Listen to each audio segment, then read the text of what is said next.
He fired the only specialist in the UK. What happened next cost a fortune. Before we begin the story, make sure to subscribe to our channel and never miss more incredible stories every day. Do you know who I am? That line blew up in an arrogant boss's face, and an £800,000 conservation project went sideways because he fired the one guy he couldn't replace. First off, this didn't happen directly to me. I was with my buddy when he got the call, and then he walked me through the whole mess. He's not on Reddit, so I'm the one telling it. Names are changed to protect everyone involved, people and companies alike. Quick bit of context on listed buildings for anyone outside the UK. When a property has serious historical value, it gets legal protection. A Grade 1 listing is the top tier, and the rules for repairs or alterations are intense. If I get too specific about the trade, it'll be simple to identify folks, so I'll stay a little vague. My friend, let's call him Jake, is a rare craftsman. He works in a niche, centuries-old building method that practically nobody uses anymore. His entire career is conservation on listed properties. A Grade 1 job needed that specific work. The main contractor, let's rename them Baystone Construction Ltd., won the overall project. One slice of the scope required Jake's antique method. Baystone's managers didn't know anyone who did it, so the architect provided a short list of qualified specialists. Jake got the nod because he had the earliest opening. 5 days into the job, the company owner showed up on site. We'll call him Rick. According to Jake, the guy blew and loud and chesty, talking big and barking at everyone. Jake kept his head down and focused on the walls. Rick snapped at one of the carpenters, Chippy, in site slang, to fetch him a coffee. The carpenter vanished.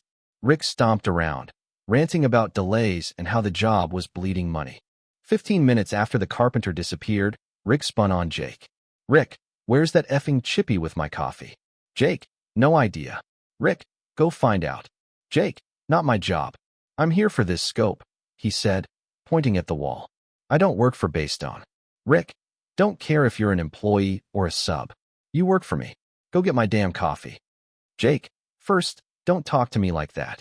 Second, my contract says I restore these walls. I'm not your runner.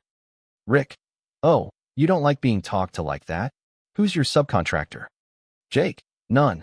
I'm self-employed. Just me. Rick, a day laborer, and you've got the nerve to mouth off? Do you know who I am? Jake, yep. Rick, great. You're fired. Off the site. Now. Jake, put it in writing. Rick, get lost. Off the site.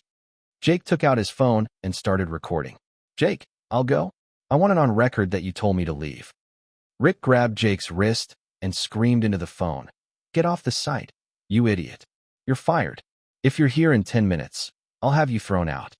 Jake, cool. No problem. He packed his tools and headed out. As he reached the gate, the site manager, we'll call him Tom, walked by with a coffee, grinning. Clocking out early, Jake? Part-timer, he joked. Jake, nope. Your boss fired me. Contract's done. Sorry, man. Tom went wide-eyed. No, wait. Please wait. Let me fix this. Jake kept walking. Here's the piece Rick didn't know, and Tom absolutely did. There are only a handful of people in the entire UK who can do this exact 17th century method.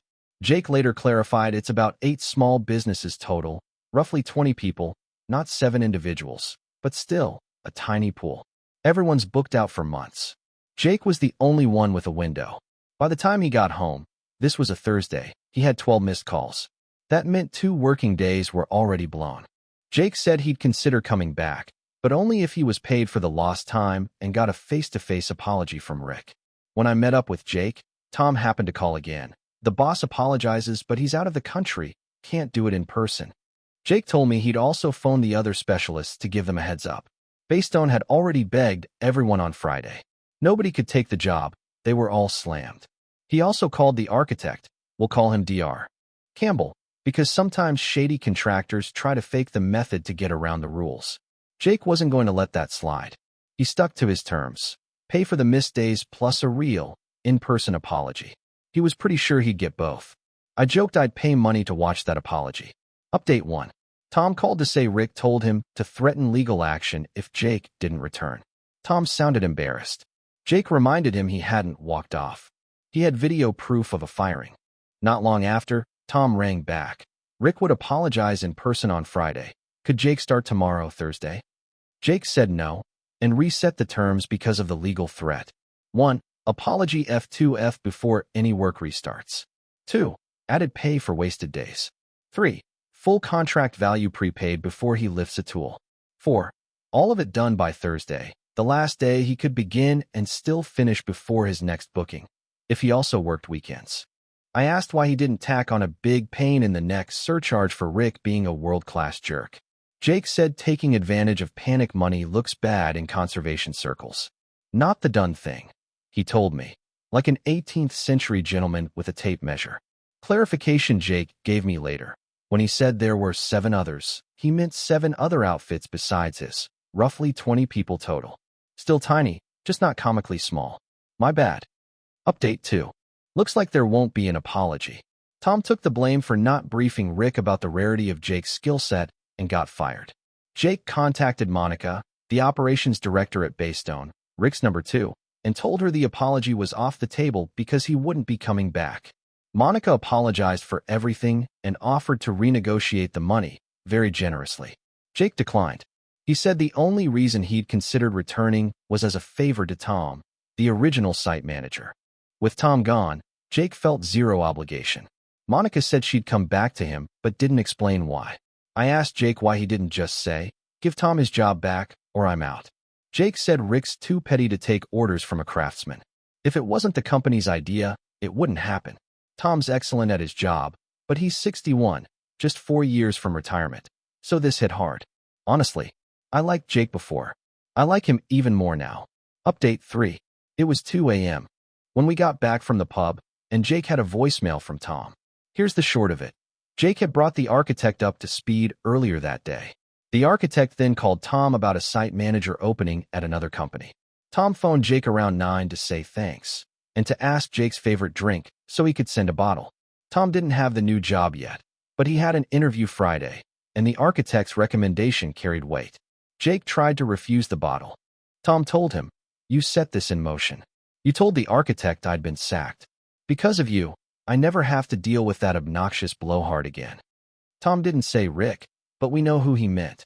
Jake finally said his pick was Carta Gold Reserve, with 2 conditions. A.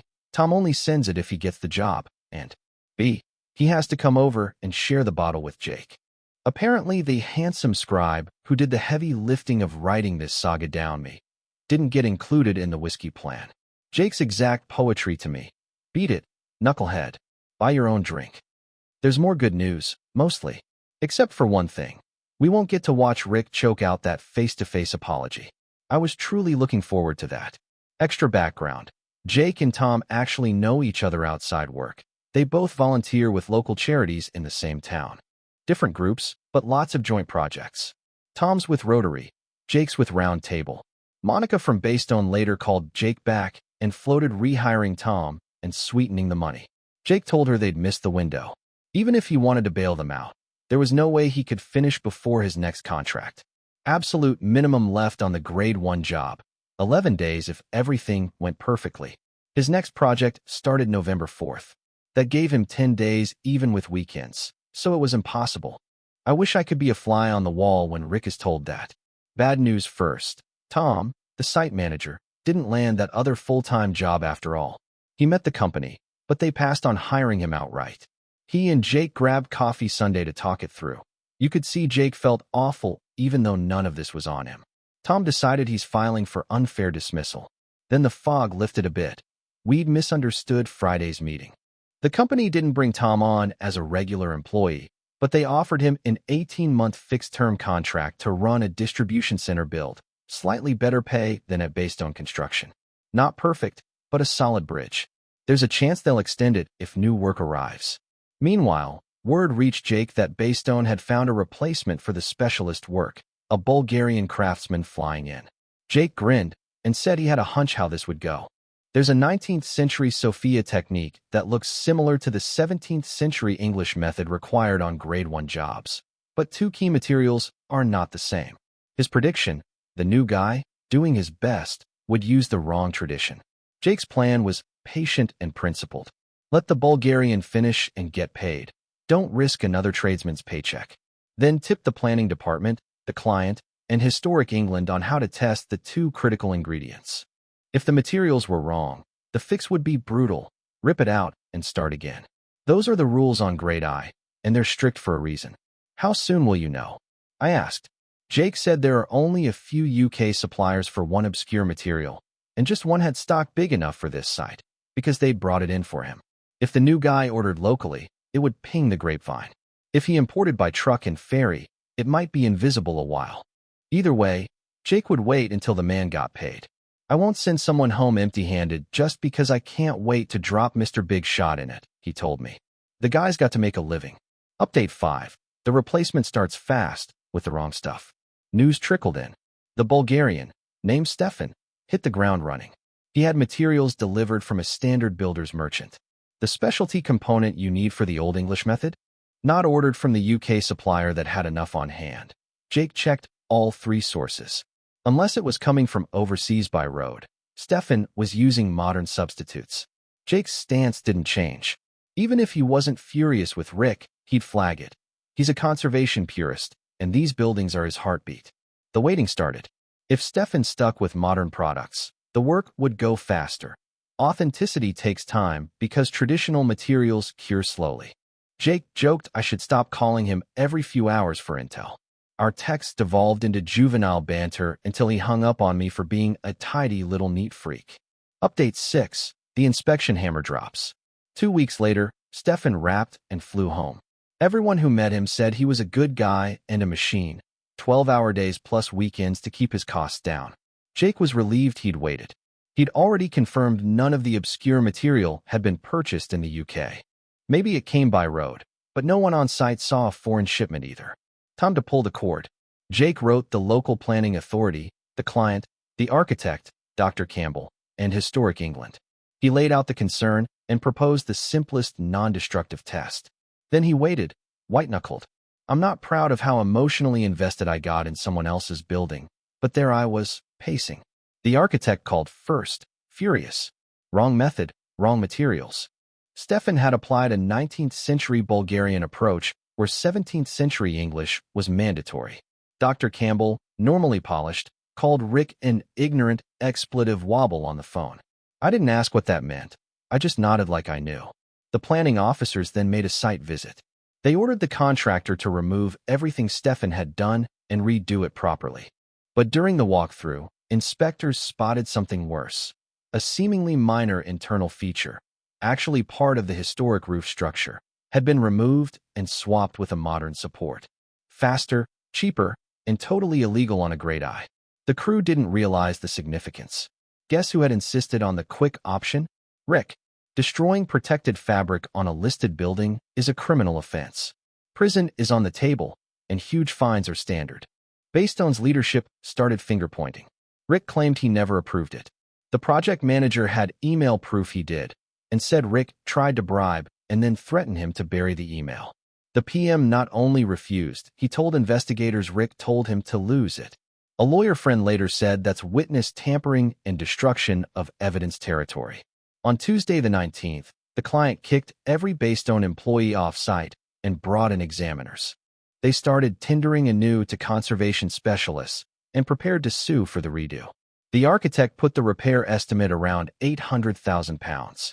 The planning department sent Baystone a letter outlining concerns and plans for expert inspection, not a prosecution letter yet. That takes time. Just a formal heads up that the cavalry was coming. Jake was gutted about the destroyed roof element. That timber did its job for 4 centuries until that clown showed up. Now it's gone for good, he said. And he meant it. For him, this isn't money, it's stewardship. Coda to update 6, corrections and clarity. I jumped the gun earlier assuming prosecution was imminent. Jake set me straight. The letter announced inspections, not charges. If prosecution happens, it'll be months, not days. My bad for getting overeager with the pitchfork. The original site manager, Tom, status check. We finally sat with Tom at the pub. He did get that fixed-term site manager role, pinning the standard fidelity checks. Start date, February 9th. Baystone paid him in lieu of notice. 3 months plus 12 days of unused holiday, so about 3. 5 months pay in a lump. And he keeps the company car until March. He admitted he was shaking the day he was fired. His wife reminded him he could draw pension early if needed, and that he hated Baystone anyway, especially Rick. Then the architect's lead on the distribution center came through, and he calmed down. He'd planned to take Rick to a tribunal for unfair dismissal. Now he can't. Financially, he's whole. "I'm glad I'm not losing money," he told us, "but I'd have liked to beat that joker in court." With the extra time, he's building a Christmas sleigh for the charity runs his group does. Elves, snowmen, Santa on a truck bed, carols blasting, donations for good causes. He brought Jake that promised car to Gold Reserve and said, "A man keeps his word." We opened it in his garage and admired the sleigh. It tasted even better than it sounds. For context, I'm Welsh by birth, which probably explains my grammar when I'm tipsy. Update 7, Karma Knocks. Things moved. Rick was interviewed under caution. That doesn't guarantee charges, but it means they're preparing the ground. They did the same with the project manager and planned one with Tom too. He was calm. The illegal roof decision came after he was fired. He joked that if he'd still been there, Rick would have happily shoved him under the bus to save himself. Then the big one, Rick got fired. How do you fire the owner? I asked Jake.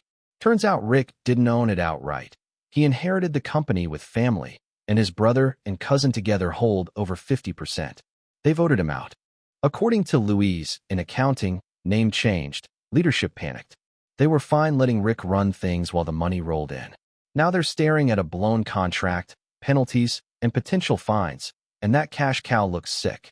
They're begging the client to let Baystone finish, promising Rick will never be involved again. Rick allegedly screamed and had to be escorted off the premises. He's called around for allies and seems shocked that nobody wants to help him. Jake hinted there was another bombshell he couldn't share yet. Huge, life-changing for someone. But he'd given his word to keep quiet for a while. The client completed their own inspection. 2 zones unacceptable, the damaged historic area and the section Stefan completed. They're very unhappy. The owner in this case is a crusty, preservation-minded institution, not a cowboy developer, so being suspected of shortcuts infuriated them. They've issued formal requests for new tenders to conservation contractors. Jake rattled off jargon. I translated it in my head as they asked a few specialists to quote. So no neat TV ending where Rick grovels on camera. Real life's slower and messy, eh? But the direction of travel was pretty clear. Rick out, Baystone sidelined. The job to be redone correctly, and officialdom grinding forward. Epilogue. Real life barges in and keeps going. January 7th, later that year. I got hit with something I didn't see coming, a bad car crash. My wife, let's call her Anna, posted on my profile because I couldn't. She told folks I'd likely recover, but would be offline a while. 2 months later she came back and, with grace I don't deserve, answered the 3 big questions. 1. What happened to me? I was sitting in traffic at the end of a motorway when a lorry plowed into the back of my car and crushed it into the lorry ahead. Fractures everywhere, facial bones, forearm, radius/ulna, hand bones, tibia/fibula, ribs, 1 punctured my lung. Lots of stitches, tendon damage in my right hand, temporary central vision issues left eye. It looked grim, but the odds were good for a full recovery. The worst bit for me was not being able to use my hands. 2. When's the next update? Anna said it might be a while. Maybe I'd dictate to her when I was up to it, because I always finish what I start. 3. Cards or donations? We're in the UK, so medical care is covered. If folks felt like giving, Anna pointed them to Macmillan Cancer Support, a charity we love. May 22nd. Anna returned with the update I never wanted her to write. After what looked like steady recovery, I died suddenly from a ruptured aorta, likely damaged in the crash. She apologized for the delay. She'd forgotten Reddit existed until she came back to read my words and saw hundreds of you waiting. She thanked everyone and said the moderators helped her figure out how to post. May 24th and beyond. Anna wrote more about grief that comes in waves, about good crying and bad, about missing me so hard she could barely breathe. She said she wanted to do one last thing I would have wanted, close the loop and share what happened to everyone in the story. Here's the brief version she pieced together with Jake and others.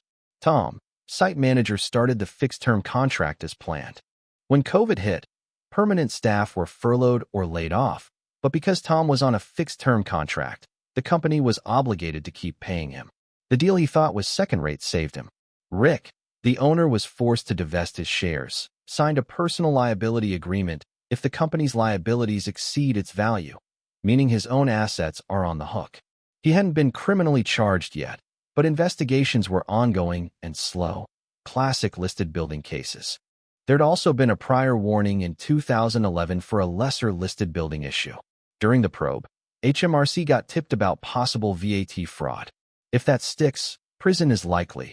Fines in the six figures are expected regardless. Sexual misconduct rumor. The big, life-changing news that leaked wasn't what the rumor mill thought. A former finance director, not Rick, was implicated in a sexual assault case from 2017. The broader harassment chatter fizzled as rumor, not charge. Jake, the craftsman work barely blipped during COVID. He works alone, outdoors or in quiet interiors, and actually found it easier without crowds tripping over kit. Professionally, he thrived. Personally, he took my death hard, even if he tried to be granite for Anna. His wife later told Anna that Jake, who almost never cries, had broken down more than once, usually after he'd visited her. Anna scaled back, leaning on him so he wouldn't drown, carrying both our grief. As for the project, the owner pushed forward with new tenders, and the planning side moved at its usual careful crawl. Whether Rick saw the inside of a courtroom would take months, maybe longer. But he'd already lost the company, the contract, his reputation, and maybe, depending on the tax case, his house. Anna closed her notes with something that hit me even reading it back. Hold your people tight. Tomorrow isn't promised. One text behind the wheel can smash a whole life. January 21st, 2020, a post I never thought I'd share. This part veers away from the construction drama and lands squarely in my own life. My wife, let's call her Anna, had to log in and post on my behalf. I'd been in a serious car accident on January 7th. She told everyone I was hurt but expected to recover and that I wouldn't be online for a bit. I joked for years that it's only Reddit, but truth is, I hate letting folks down, so I'd asked her to give an update. She added Reddit to a long list of people she was notifying. That was Anna. Steady, practical, kind. March 2nd, 2020, Anna answers the big three. By then there were 200 plus DMs sitting in my inbox. Anna read every one to me and answered the three questions she kept seeing. 1. What happened in the crash? I was stopped in a queue getting off the motorway when a lorry drove straight into the back of my car, shoving me into the lorry in front. The damage to me was extensive. Fractures around the nose, left orbital, and cheekbone. Breaks in the left radius and ulna. For bones in my left hand. Right tibia and fibula. For ribs, with one rib puncturing my left lung. Tendon damage in my right hand needed more surgery. I had 112 stitches altogether and some temporary central vision loss in my left eye. It looked like a horror show, but the doctors believed I could heal without permanent deficits. Anna said the thing irritating me most was not being able to use my hands. She wasn't wrong. 2. When will the contractor story continue? Anna told folks it could be a while. She said she might play secretary and take dictation if I got too antsy, because I'm the sort who finishes what he starts. 3. Can we send help? Cards? Gifts? Money? We're in the UK, so healthcare is covered. We didn't want money. If anyone felt moved to do something, Anna suggested donating to Macmillan Cancer Support, a charity we love.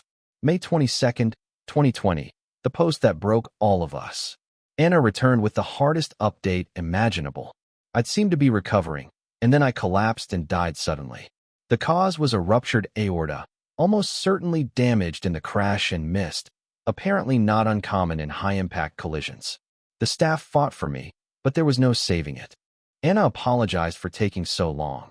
She'd honestly forgotten Reddit existed until she came back to reread my words and saw how many people were waiting for a conclusion. She thanked you all, and the mods, for the help. May 24th, 2020, grief in the open. Anna wrote again, saying the messages and virtual hugs had her crying for hours, but in a good way, if there is such a thing. Anyone who's lost someone knows what she meant. Your words made her think about why she loved me, made her brave enough to hit post. She thanked /you/Murari01 for the nudge to share. Then she said something I would have cheered. She wanted to finish what I started and close the loop on everyone in this story. She warned it wouldn't sound like me. No jokes, no flourishes, just plain facts. Fair enough. May 25th, 2020, a vent that needed out. The next day was a bank holiday. She woke up angry. She said she kept thinking about what we would have been doing if I were still there, because I never wasted a holiday. She was furious that someone's texting while driving had ended a life. She said he'd served time, but not enough to make sense of it. She begged everyone, don't use your phone when you drive, and don't tolerate it in others. March 6, 2020, chronology in her notes, replies and confessions. Anna thanked everyone who'd written and apologized for not answering each person yet. She said some days she could talk about me for hours. Other days, even the thought of me tore her to pieces. She promised she'd eventually reply to all, like she did with the 322 cards around the funeral. She said finishing what you start was one of the good habits she caught from me. She ended with a line that still floors me. I just want to hear him call me Carried again. Carried is Welsh for love. It isn't her name. It was my word for her. July 27, 2020, 3:10 a.m. Update. Outcomes for everyone in the saga. Anna popped back in after a few days offline and a tidal wave of new messages. She couldn't sleep, so she compiled the Where Are They Now for all the players. Tom, the original site manager. He started that distribution center assignment on schedule. Back when he took it, being self-employed on an 18-month fixed term felt like a downgrade compared to full employment. Then COVID hit. Employees were furloughed or laid off. Tom's contract required the company to keep paying him in full. The deal he disliked turned out to be his lifeline. Rick, the Loud owner. He was forced to relinquish his shares and sign a personal liability agreement.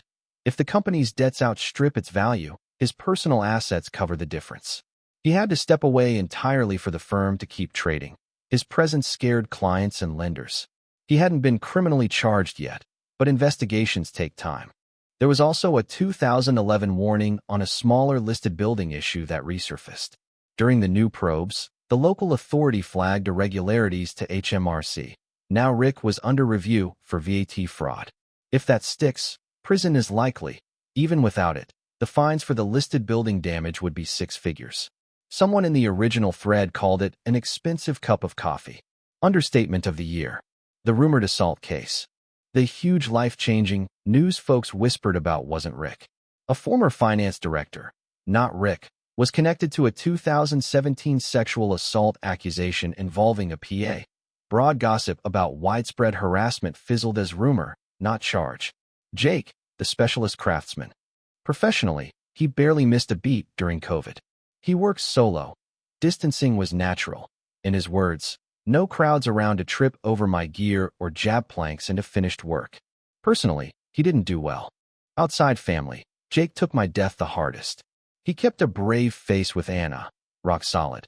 But his wife told Anna he'd cried more in those months than she'd ever seen, usually after visiting Anna. Realizing she was leaning on him too hard, Anna promised to dial it back. Anna wrapped that 3:10 a.m. post with a line I wish I could tattoo on every steering wheel. Hold your people tight. Tomorrow isn't promised. July 27th, 2020, 5:30 a.m. Add-on. More messages than one person can hold. When Anna came back a couple hours later, there were 512 new notifications. She said she froze up. She rewatched our wedding video and got flattened by my speech. The part where I said I couldn't stop smiling whenever I thought about her, even back in my Royal Marines house with the guys.